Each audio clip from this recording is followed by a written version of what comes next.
ଆକାଶବାଣୀ। ସମ୍ବାଦ ପଢ଼ୁଛନ୍ତି ସତ୍ୟବ୍ରତ ବେହୁରା। ଜନକଲ୍ୟାଣକାରୀ ଯୋଜନାଗୁଡ଼ିକ ଲୋକଙ୍କ ପାଖରେ ପହଞ୍ଚାଇବା କ୍ଷେତ୍ରରେ ଗଣମାଧ୍ୟମଗୁଡ଼ିକର ଭୂମିକା ରହିଛି, କହିଲେ ପ୍ରଧାନମନ୍ତ୍ରୀ ନରେନ୍ଦ୍ର ମୋଦି। ନିର୍ଦ୍ଧାରିତ ସମୟ 1:28 ଖୋଲିଲା ପୁରୀ ଶ୍ରୀମନ୍ଦିରର ରତ୍ନଭଣ୍ଡାର। ପରିବେଶଗତ ଆହ୍ୱାନର ମୁକାବିଲା ପାଇଁ ନୀତି ଆୟୋଗ ଆରମ୍ଭ କଲା ନୀତି ଗିୟର ସିଫ୍ଟ ପ୍ରତିଯୋଗିତା। ଅମରନାଥ ଗୁମ୍ଫା ଦର୍ଶନ ନିମନ୍ତେ ଯାତ୍ରା ଆରମ୍ଭ କଲେ 4,889 ଜଣ ତୀର୍ଥଯାତ୍ରୀ ଏବଂ 5 ଟିକିଆ T20 ସିରିଜର ପଞ୍ଚମ ମ୍ୟାଚ୍ରେ ଆଜି ମୁହାଁମୁହିଁ ହେବେ ଭାରତ ଓ ଜିମ୍ବାୱେ। ପ୍ରଧାନମନ୍ତ୍ରୀ ନରେନ୍ଦ୍ର ମୋଦି କହିଛନ୍ତି, ଗଣମାଧ୍ୟମଗୁଡ଼ିକର ସରକାରଙ୍କ ଜନକଲ୍ୟାଣକାରୀ ଯୋଜନାଗୁଡ଼ିକୁ ଲୋକଙ୍କ ପାଖରେ ପହଞ୍ଚାଇବା ଲାଗି ସହଯୋଗ କରିବା ଆବଶ୍ୟକ। ଗତକାଲି ମୁମ୍ବାଇରେ ଭାରତୀୟ ସମ୍ବାଦପତ୍ର ସମାଜର ଏକ ଟାୱାର ଉଦ୍ଘାଟନ ସମୟରେ ପ୍ରଧାନମନ୍ତ୍ରୀ କହିଛନ୍ତି, ପରିବେଶ ସଂରକ୍ଷଣ ପାଇଁ ମା ନାମରେ ଗୋଟିଏ ଗଛ ଅଭିଯାନ ଏବେ ସାରା ବିଶ୍ୱରେ ପ୍ରଶଂସା ପାଉଛି ଏବଂ ଏହାକୁ ଏକ ଜନ ଆନ୍ଦୋଳନରେ ପରିଣତ କରିବା ପାଇଁ ଗଣମାଧ୍ୟମର ସହଯୋଗ ନିତାନ୍ତ ଆବଶ୍ୟକ। ଶ୍ରୀ ମୋଦି କହିଛନ୍ତି, ଦେଶକୁ ବିକଶିତ ଭାରତରେ ପରିଣତ କରିବା ଲାଗି ଆସନ୍ତା 25 ବର୍ଷର ଯାତ୍ରାରେ ଦେଶର ପତ୍ରପତ୍ରିକାଗୁଡ଼ିକର ଭୂମିକା ଅତ୍ୟନ୍ତ ମହତ୍ତ୍ୱପୂର୍ଣ୍ଣ ହେବ। ସେ କହିଛନ୍ତି, ଗଣମାଧ୍ୟମ ଲୋକମାନଙ୍କୁ ସେମାନଙ୍କ ଶକ୍ତି ଓ ପ୍ରଚେଷ୍ଟା ସମ୍ପର୍କରେ ସଚେତନ କରାଇବା ଜରୁରୀ ହୋଇପଡ଼ିଛି। ବିକାଶମୂଳକ କାର୍ଯ୍ୟକୁ ଜନଗଣଙ୍କ ନିକଟରେ ପହଞ୍ଚାଇବା ଏବଂ ସଚେତନତା କାର୍ଯ୍ୟ ପାଇଁ ଯେକୌଣସି ଗଣମାଧ୍ୟମ ସଂସ୍ଥା ନିଜ ଭାଷା ବ୍ୟତୀତ ଅନ୍ୟ ଭାଷାରେ ମଧ୍ୟ ପତ୍ରପତ୍ରିକା ପ୍ରକାଶନ କରିବାର ଆବଶ୍ୟକତା ଦେଖାଦେଇଛି। ଏହି ଉତ୍ସବରେ ମହାରାଷ୍ଟ୍ର ରାଜ୍ୟପାଳ ରମେଶ ବୈସ, ମୁଖ୍ୟମନ୍ତ୍ରୀ ଏକନାଥ ସିନ୍ଧେ, ଉପମୁଖ୍ୟମନ୍ତ୍ରୀ ଦେବେନ୍ଦ୍ର ଫଡନବିସ୍ ଏବଂ ବିଭିନ୍ନ ଗଣମାଧ୍ୟମର ବରିଷ୍ଠ ଅଧିକାରୀମାନେ ଯୋଗ ଦେଇଥିଲେ। ପୁରୀ ଶ୍ରୀମନ୍ଦିରର ରତ୍ନଭଣ୍ଡାର ଆଜି ନିର୍ଦ୍ଧାରିତ ସମୟ 1:28 ଖୋଲାଯାଇଛି। ଏନେଇ 11 ଜଣିଆ କମିଟି ଭଣ୍ଡାର ଗୃହ ଖୋଲିବା ସମୟରେ ଉପସ୍ଥିତ ରହିଛନ୍ତି। କମିଟି ଅଧ୍ୟକ୍ଷ ଜଷ୍ଟିସ୍ ବିଶ୍ୱନାଥ ରଥଙ୍କ ସମେତ ଶ୍ରୀମନ୍ଦିର ମୁଖ୍ୟ ପ୍ରଶାସକ ଅରବିନ୍ଦ ପାଢ଼ୀ, ଜିଲ୍ଲାପାଳ ସିଦ୍ଧାର୍ଥ ଶଙ୍କର ସ୍ୱାଇଁ, ସଦସ୍ୟ CBK ମହାନ୍ତି, ପରିଚାଳନା କମିଟିର ସଦସ୍ୟ ଦୁର୍ଗାଦାସ ମହାପାତ୍ରଙ୍କ ସମେତ ଗଜପତିଙ୍କ ପ୍ରତିନିଧି, ଛତିଶା ନିଯୋଗ ମହାନାୟକ, ଭଣ୍ଡାର ମେକାପ ସାମିଲ ହୋଇଛନ୍ତି। ଆଜି ରତ୍ନଭଣ୍ଡାର ଖୋଲାଯାଇ ଅଳଙ୍କାର ସ୍ଥାନାନ୍ତରିତ ହେବା ପାଇଁ ସମସ୍ତ ପ୍ରସ୍ତୁତି ହୋଇଛି ବୋଲି ଶ୍ରୀମନ୍ଦିର ମୁଖ୍ୟ ପ୍ରଶାସକ କହିଛନ୍ତି। ସୂଚନା ଅନୁଯାୟୀ ଭଣ୍ଡାର ଘର ଖୋଲାଯିବା ପରେ ରତ୍ନଗୁଡ଼ିକୁ ଭିତରେ ଷ୍ଟ୍ରଙ୍ଗ ରୁମ୍ରେ ସୁରକ୍ଷିତ ରଖାଯିବ। ପରେ ASI ପକ୍ଷରୁ ଅନୁଧ୍ୟାନ କରାଯାଇ ଆବଶ୍ୟକ ମରାମତି କରାଯିବାକୁ ନିଷ୍ପତ୍ତି ନିଆଯାଇଛି। ଶ୍ରୀକ୍ଷେତ୍ର ପୁରୀରେ ଆସନ୍ତାକାଲି ବିଶ୍ୱପ୍ରସିଦ୍ଧ ବାହୁଡ଼ା ଯାତ୍ରା ଅନୁଷ୍ଠିତ ହେବ। ପ୍ରଭୁ ଜଗନ୍ନାଥ, ବଳଭଦ୍ର, ଦେବୀ ସୁଭଦ୍ରା ଏବଂ ଭଗବାନ ସୁଦର୍ଶନ ଆସନ୍ତାକାଲି 3 ରଥରେ ବିଜେ ହୋଇ ଶ୍ରୀମନ୍ଦିର ପ୍ରତ୍ୟାବର୍ତ୍ତନ କରିବେ। ମାଉସୀ ମା ଗୁଣ୍ଡିଚା ଦେବୀଙ୍କ ମନ୍ଦିରରେ 8 ଦିନ ବ୍ୟାପୀ ଭାଇ ଭଉଣୀ ରହିବା ପରେ ଆସନ୍ତାକାଲି ରତ୍ନବେଦୀକୁ ବାହୁଡ଼ିବେ। ଗତ ଶୁକ୍ରବାର ଦିନ 3 ରଥ ଦକ୍ଷିଣ ମୋଡ଼ ନେବା ପରେ ଗୁଣ୍ଡିଚା ମନ୍ଦିରର ନାକଚଣା ଦ୍ୱାର ନିକଟରେ ରହିଛନ୍ତି। ଶ୍ରଦ୍ଧାଳୁମାନେ ଆଜି ସନ୍ଧ୍ୟା 5ଟା ପର୍ଯ୍ୟନ୍ତ ଗୁଣ୍ଡିଚା ମନ୍ଦିରରେ ଚତୁର୍ଦ୍ଧା ମୂର୍ତ୍ତିଙ୍କୁ ଦର୍ଶନ କରିପାରିବେ। ବାହୁଡ଼ା ଯାତ୍ରା ପାଇଁ ପ୍ରଶାସନ ପକ୍ଷରୁ ବ୍ୟାପକ ବ୍ୟବସ୍ଥା କରାଯାଇଥିବା ସୂଚନା ମିଳିଛି। ନୀତି ଆୟୋଗ ଇ-ଫାଷ୍ଟ ଇଣ୍ଡିଆ ପଦକ୍ଷେପର ଅଂଶସ୍ୱରୂପ ନୀତି ଗିୟର ସିଫ୍ଟ ପ୍ରତିଯୋଗିତା ଆରମ୍ଭ କରିଛି। ଏହି ହାକାଥନ୍ର ଉଦ୍ଦେଶ୍ୟ ହେଉଛି ଦେଶର ଅର୍ଥନୈତିକ ଏବଂ ପରିବେଶଗତ ଆହ୍ୱାନର ମୁକାବିଲା କରି ଭାରତରେ ଶୂନ୍ୟ ନିର୍ଗମନ ଟ୍ରକ୍ର ଅଭିନବ ମଡେଲକୁ ପ୍ରୋତ୍ସାହିତ କରିବା।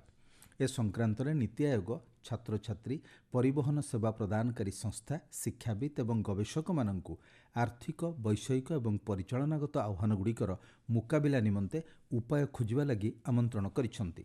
ନୀତି ଗିୟର ସିଫ୍ଟ ପ୍ରତିଯୋଗିତା IIM Bangalore, smart freight centre India, WRI India ଏବଂ ଅନ୍ୟମାନଙ୍କ ସହଯୋଗରେ ଆୟୋଜିତ ହେଉଛି। ନୀତି ଆୟୋଗଠାରୁ ମିଳିଥିବା ସୂଚନା ଅନୁଯାୟୀ 2ଟି ପର୍ଯ୍ୟାୟରେ ଏହି ପ୍ରତିଯୋଗିତା ଅନୁଷ୍ଠିତ ହେବ।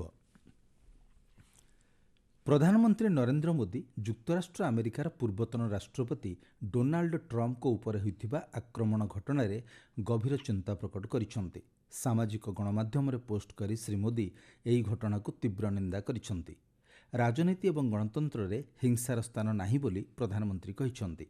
ପ୍ରଧାନମନ୍ତ୍ରୀ ଶ୍ରୀ ମୋଦି ଟ୍ରମ୍ପଙ୍କ ଆଶୁ ଆରୋଗ୍ୟ କାମନା କରିଛନ୍ତି। ଶ୍ରୀ ମୋଦି କହିଛନ୍ତି, ଏହି ଘଟଣାରେ ପ୍ରାଣ ହରାଇଥିବା ବ୍ୟକ୍ତିଙ୍କ ପରିବାର ପ୍ରତି ଏବଂ ସମଗ୍ର ଆମେରିକାବାସୀଙ୍କ ପ୍ରତି ଭାରତୀୟମାନେ ପ୍ରାର୍ଥନା କରୁଛନ୍ତି।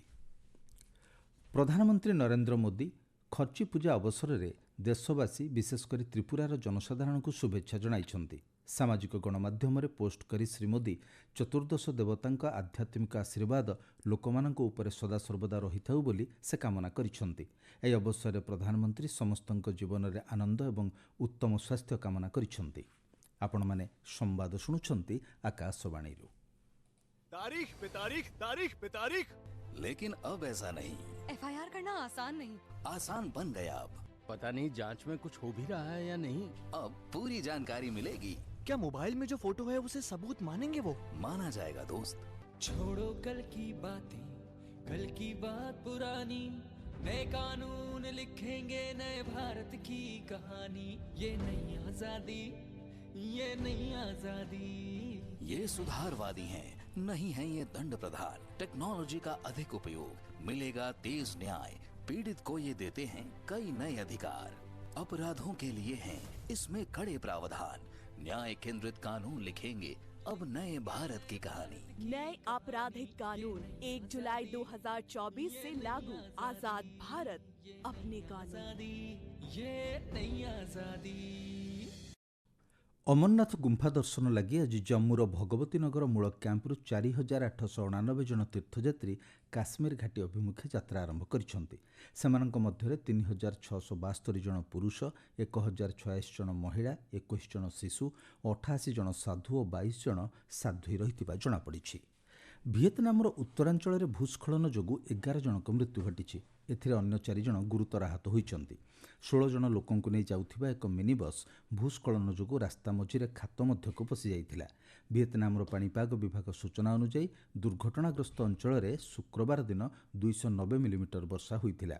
ସେଠାକାର ସରକାରୀ ସୂତ୍ରରୁ ଜଣାପଡ଼ିଛି, ଚଳିତ ବର୍ଷ ପ୍ରାକୃତିକ ବିପର୍ଯ୍ୟୟ ଯୋଗୁଁ 68ରୁ ଅଧିକ ଲୋକଙ୍କର ମୃତ୍ୟୁ ଘଟିଥିବା ବେଳେ 56 ଜଣ ଗୁରୁତର ଆହତ ହୋଇଛନ୍ତି।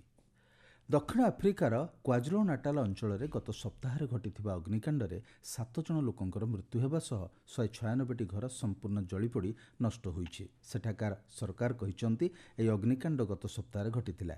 ଏଥିରେ 751 ଜଣ ଲୋକ କ୍ଷତିଗ୍ରସ୍ତ ହେବା ସହ ବହୁ ଫସଲ ଏବଂ ବାସଗୃହ ଜଳି ନଷ୍ଟ ହୋଇଯାଇଛି। ଗଣମାଧ୍ୟମ ସୂଚନା ଅନୁଯାୟୀ 14,000 ହେକ୍ଟରରୁ ଅଧିକ ଚାରଣଭୂମି ନଷ୍ଟ ହେବା ସହ 16,000 ଜୀବଜନ୍ତୁ ପ୍ରାଣ ହରାଇଛନ୍ତି।